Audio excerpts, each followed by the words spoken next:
មេតាប្រាប់មកអើយគុំគិតយូរស្ដាប់មិនច្បាស់ទេបើពុនលោកមេតាប្រាប់មកកុំបងអងយូរពីរោះមែនអូនឈ្មោះចាន់ធូ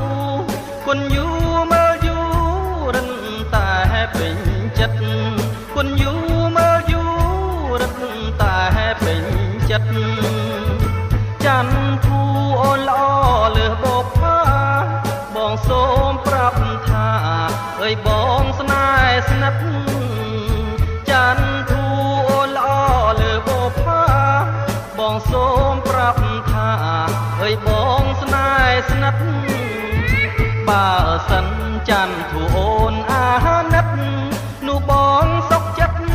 តាមអូនទាំងអស់នោះបងសុខចិត្តតាមអូនទាំងអស់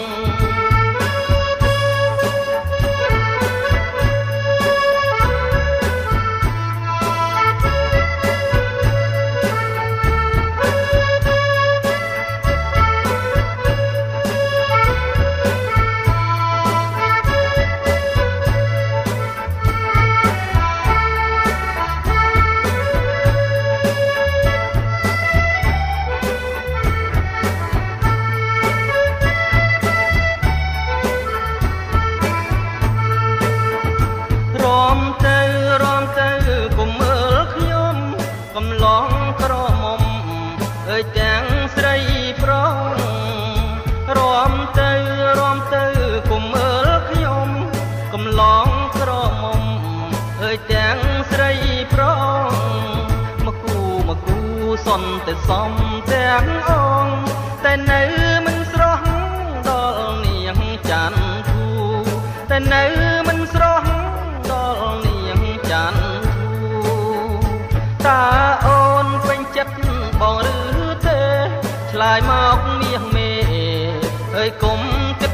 យូរឆ្លើយតាអូនពេញចិត្តបងឬ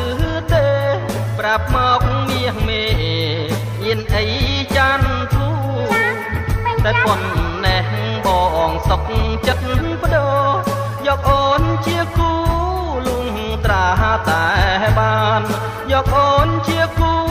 លុងត្រាតែបាន